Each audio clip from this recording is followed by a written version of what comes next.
नमस्कार दोस्तों, एक और शानदार वीडियो में आपका स्वागत है। दोस्तों, आज हम आपको बताएंगे अगर किसी की मृत्यु हो जाती है तो उसके घर में 1 वर्ष तक कोई समारोह या शुभ काम जो है वो क्यों नहीं किए जाते हैं। आपने अपने आसपास से, अपने बाबा से, अपने दादी से, बहुत सारे लोगों से अलग अलग तरीके की धारणाएं सुनी होगी।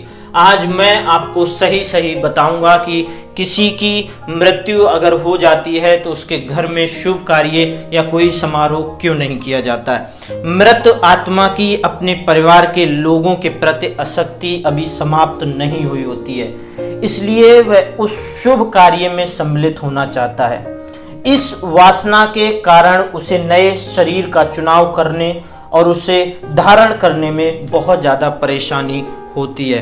अगर मैं यही बात दूसरों शब्दों में आपसे कहूं, यदि परिवार के लोग 1 वर्ष के भीतर शुभ आयोजन करते हैं तो उससे मृत की आत्मा अशांत होती है तथा उसे सहज गति नहीं प्राप्त होती है।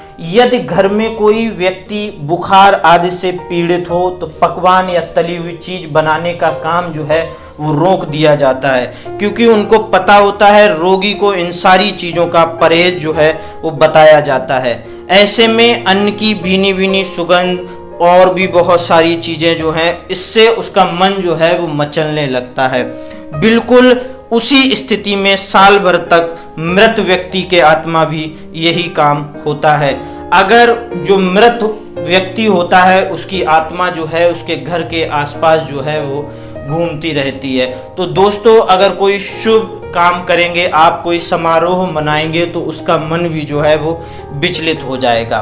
तो मृत व्यक्ति को भूलकर कोई प्रासंगिक उत्सव घर में मनाना अनुचित होता है। इसका मतलब ये होता है कि कुल आचार, नैमित्तिक कर्म जो हैं, जो भी समारोह, कोई शुभ कार्य जो हैं वो वर्जित कर दिए जाते हैं। शुरू किया गया है कि व्रत चरण ना छोड़े परंतु नए व्रत ना रखें। तीर्थ यात्रा भी जो है वो नहीं की जाती है। दीपावली आदि पर्व जो हैं वो शास्त्रों के अनुसार उनकी मर्यादा का उल्लंघन नहीं किया जाना चाहिए और कोई भी शुभ कार्य जो है उसके घर में नहीं करना चाहिए।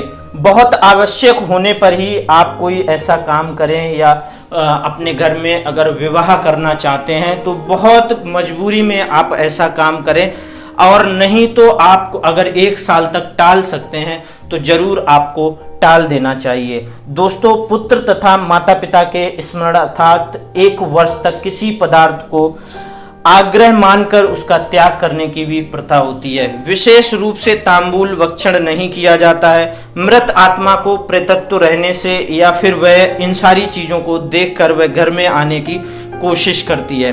मृत व्यक्ति का उल्लेख प्रथम वर्ष के महालय में नहीं किया जा सकता है, इसीलिए हमें कभी भी कोई भी शुभ कार्य या फिर कोई समारोह या कोई विवाह समारोह जो है वो हमें 1 वर्ष तक नहीं किया जाना चाहिए। शास्त्रों में भी इसका बहुत अच्छे से वर्णन किया गया है कि अगर आप कोई भी शुभ कार्य अगर करते हैं तो मृत आत्मा जो है वो आपके घर के आसपास होती है और वो घर में आने की कोशिश करती है।